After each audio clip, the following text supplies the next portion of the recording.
أعوذ بالله من الشيطان الرجيم. بسم الله الرحمن الرحيم. إن الحمد لله نحمده ونشكره ونستعينه ونستغفره ونتوب إليه. نشهد أن لا إله إلا الله وحده لا شريك له. أشهد أن محمدا عبده ورسوله. رب اشرح لي صدري ويسر لي أمري واحلل عقدة من لساني يفقهوا قولي. السلام عليكم. Okay. I wasn't sure if it was good.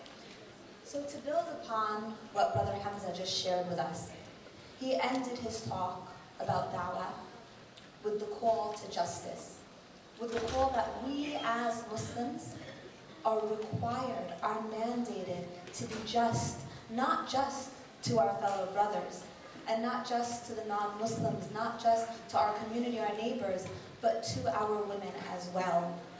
And this commandment to be just to our women is something that the Rasul sallallahu alaihi wasallam found important enough to speak about in the last khutbah. So the very last words that the Rasul sallallahu alaihi wasallam left to his ummah were words of warning and words of encouragement and words of advice that would help the ummah moving forward. And so the Rasul sallallahu alaihi wasallam said, "O people, it is true that you have certain rights with regard to your women, but they also have rights over you. Remember that you have taken them as your wives only under a trust from God and with His permission. If they abide by your right, then to them belongs the right to be fed and clothed in kindness. Do treat your women well and be kind to them, for they are your partners and your committed helpers." And we have to wonder why. We have to ask ourselves, why did the Rasul sallallahu alaihi wasallam stress so much the importance for the ummah to be good to the women, be kind to the women? Why? Because historically, women have seen that side of injustice. Historically, women have seen that lack of hinayya, that lack of mawadda and rahmah in their marriage relationships and in their family relationships. أعوذ بالله من الشيطان الرجيم. بسم الله الرحمن الرحيم. We all know the ayah that says وَإِذَا الْمَوْءُودَةُ سُئِلَتْ بِأَيِّ ذَنْبٍ قُتِلَتْ. In the Jahiliyyah, before the time of the Rasul sallallahu alaihi wasallam, the female infant was buried alive because she was seen as having no value. The female was denied the rights, the privileges, the basic needs of humanity were denied to the female. But I ask you today, we know that Islam came down and granted women rights. We know that Islam came down and granted the fact that women, just as men, will be judged on the merit of their deeds. In Surah Al-Ahzab we're told, قُلْ لِلْمُؤْمِنِينَ وَالْمُؤْمِنَاتِ الْقَانِتِينَ وَالْقَانِتَاتِ. Tell the believing men and the believing women, the obedient men and the obedient women. And the ayah continues describing the fact that both the men and the women will be judged based on the merit of their deeds, not on their gender. And yet when we look at our societies today, when we look at our communities today, have we truly taken to heart the advice of the Rasul sallallahu alaihi wasallam? Do we truly apply the ayahs in the Quran that speak to us of the equality of men and women based on the merit of their deeds? If we look at some of the statistics today, we see that every 15 seconds, a girl or a woman somewhere in the world is assaulted, abused, or raped. More than a third of all women worldwide, which is 35.6%, will experience some type of physical or sexual violence in their lifetime. Women perform 66% of the world's work and produce 50% of its food, but earn only 10% of its income and own only 1% of its property. Every year, 60 million girls are assaulted on their way to school. In fact, in some parts of the world, a girl is more likely to be raped than to ever attend school. And so I ask you today, when we look at our communities, when we look at our societies, where have we gone wrong? Have we truly treated our women with kindness? Have we truly done as the Rasul sallallahu alaihi wasallam commanded us to do? Treat them well and be kind to them. Have we treated our wives as our committed partners and our helpers? Have we treated our daughters as independent individuals who have the right to worship, who have the right to seek the pleasure of Allah subhanahu wa ta'ala, just as our sons do? When we look at the Rasul sallallahu alayhi wasallam, the example of all examples, we see the way the Rasul sallallahu alayhi wasallam treated his wives. We see how he truly lived this concept of taking his wives as the committed helpers, as the partners.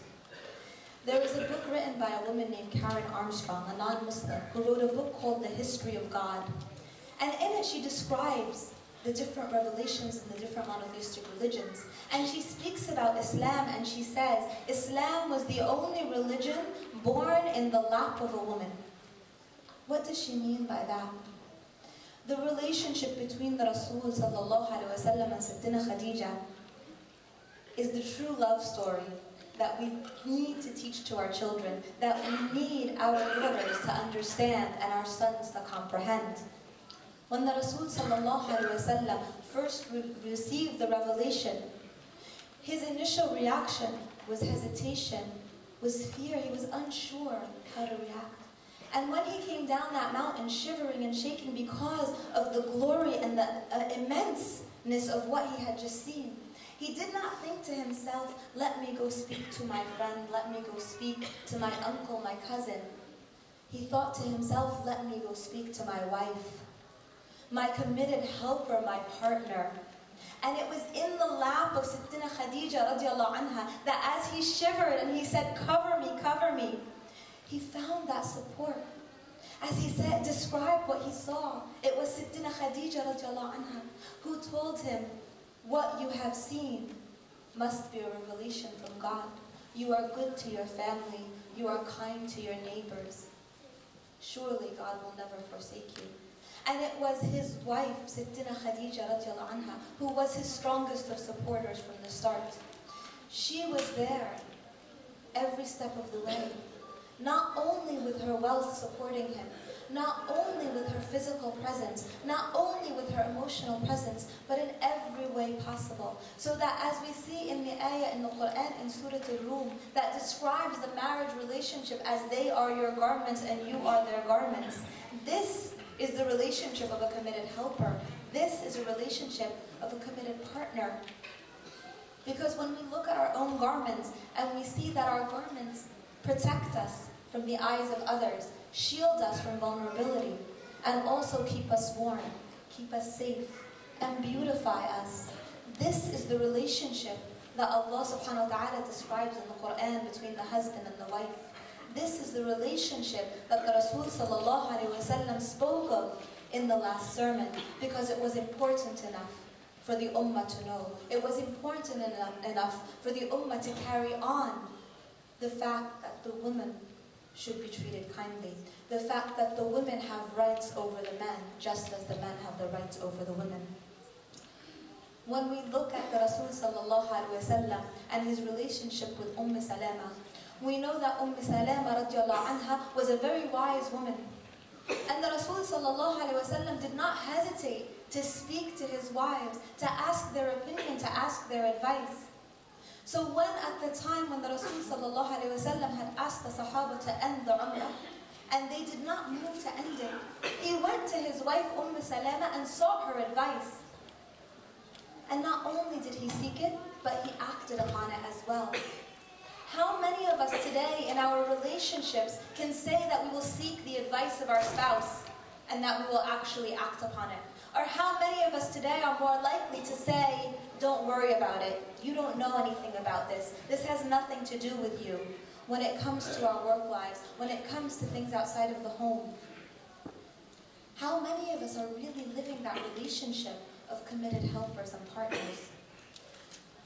One of my favorite narrations of the Rasul sallallahu alaihi wasallam and his wives is a narration from Sayyidina Aisha radiallahu anha. She described a time when there was a group who had come to do presentations of weapons in the masjid. And the Rasul sallallahu alaihi wasallam asked her, would you like to watch? And she nodded in the affirmative. And so the Rasul sallallahu alaihi wasallam stood in front of her to shield her from the eyes of the ones who were doing the weapons demonstration. And she stood behind him.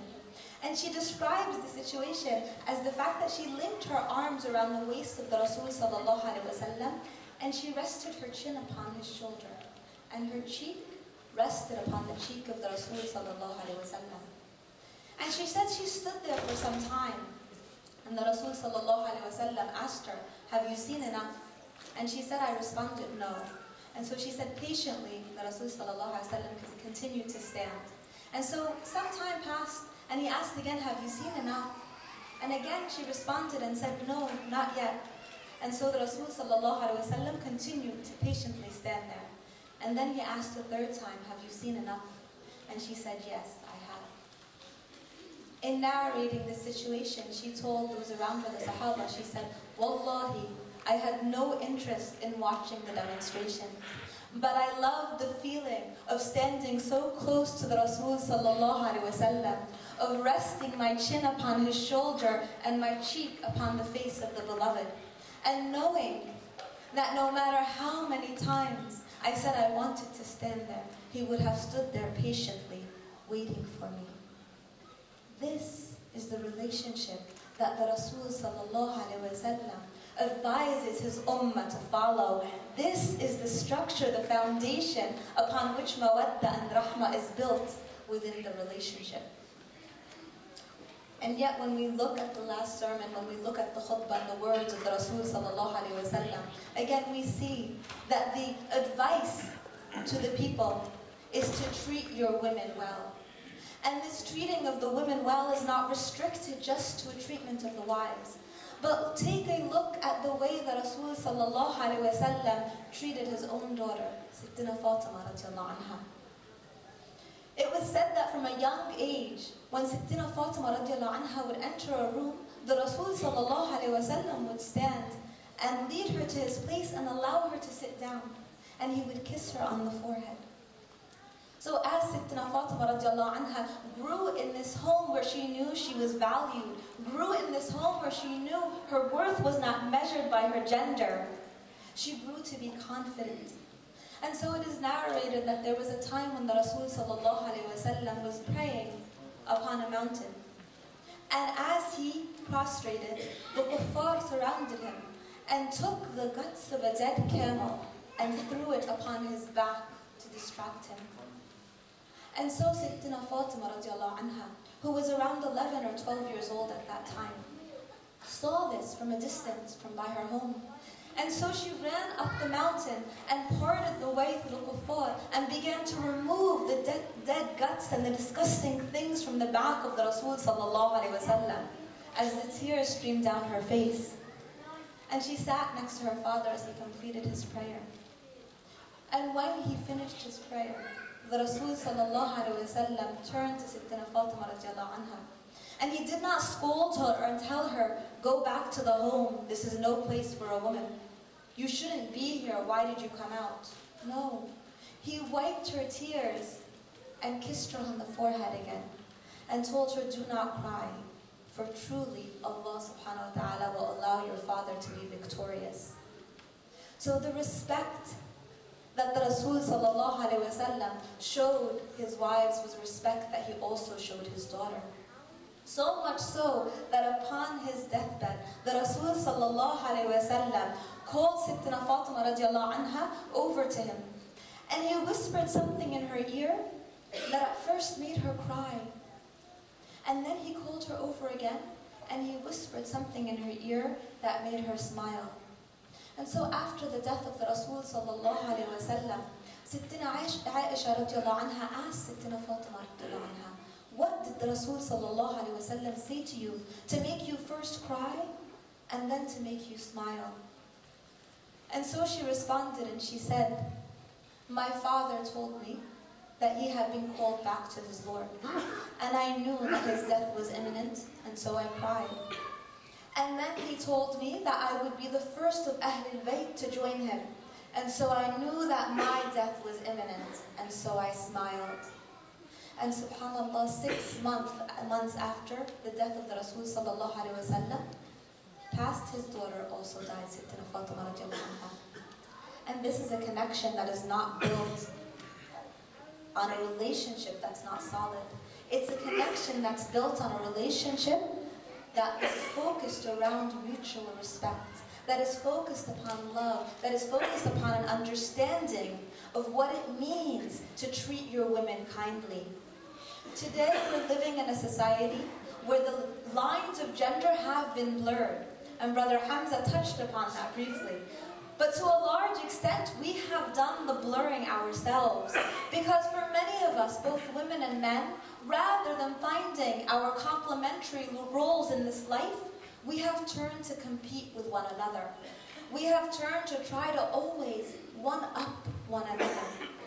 We are teaching our girls from a young age to succeed educationally, to get that bachelor's degree, to get that master's degree, to go for the PhD. But we are also teaching them to be the best mother, to be the best wife, to be the best in the home. Are we teaching our boys the same? Are we teaching them the hadith of the Rasul sallallahu alaihi wasallam that the best of you is the best to his family, and I am the best to my family? Are we teaching our young boys and our youth, both men and women, that the way to grow together is to grow in roles that Allah subhanahu wa ta'ala has already given you, that we don't need to compete? You know, it's interesting to know that many years ago, in about the 1950s, the early 50s I believe it was, a book came out by a woman named Betty Friedan, and it was called The Feminine Mystique. And this book was considered revolutionary, because in it, Betty asked the question of what does it mean to be a woman? Who defines womanhood? Can a woman work outside of the home and still function within the home? Does a woman have the same rights as a man? Should a woman be treated well as a man? And interestingly enough, as many ripples and waves as this book began to turn, people began to take this concept of the feminine mystique to a completely opposite realm. To the idea that we see today where women stand up and say, I don't need a man. I am independent. I don't need a man in my life. But this is not what Allah subhanahu wa ta'ala has told us. And the interesting fallacy that we see in the fact that the feminine mystique really has not excelled in the way it was thought to excel back in the 1950s is that in 2013, another book was written. And it was written by a woman named Sheryl Sandberg, who is the CEO of Facebook, a mother of two, a married woman. And the book that she wrote was called Leaning In. And in her book, which was touted as revolutionary, she asked the question, who defines the woman? Can a woman work inside the home and outside of the home? Can a woman be treated in the same way that a man is treated? And I ask you today, why are these questions still swirling around? Why are the same questions that were asked not only in the 1950s, but in the 1800s, and the 1700s, and the 1600s, and even in the time of Jahiliyyah, still unanswered today? Because we have not looked to the Quran, because we have not looked to the Sunnah to understand what it means to be a woman and what it means to be a man. Because the reality is that there is no woman that can exist without a man, and there is no man that can exist without a woman. And the woman in all of her forms, as mother, as daughter, as wife, as student, as employee, as whatever role she takes on, brings great benefit to the community, just as a man does. And what our deen has taught us, this is what the Rasul sallallahu alaihi wasallam advised us of. I just want to end with one other note about the definitions of womanhood. There was an interesting quote that was written by a man named Greg Mortensen, who many of you may be familiar with. He wrote books called 3 Cups of Tea and Stones for Schools. He was a mountain climber who traveled in Pakistan and Afghanistan. And as he traveled on one of his mountain hiking trips, he got hurt. And so a family took him in, and they shared with him 3 cups of tea, and told him that this now meant he was family. And so after he sat with them, he told them, if I am able to make it back to the US, I will create a fund, and I'll use that fund to build schools here in Afghanistan and in Pakistan. And true to his words, he went back to the US and he created a fund, and he was able to build schools. But all of the schools that he built were schools for girls. So a journalist asked him once, why are you building schools for girls? Don't you think it's important to educate boys as well? And so he responded and he said, if I educate a boy, I've educated an individual. If I educate a girl, I've educated a generation. And this is what Allah subhanahu wa ta'ala tells us about the roles of both men and women. We all have our roles, and those roles are complementary. And we cannot forget the importance of the rights that both men and women have over each other. أقول قولي هذا واستغفر الله وأتوب إليك. السلام عليكم.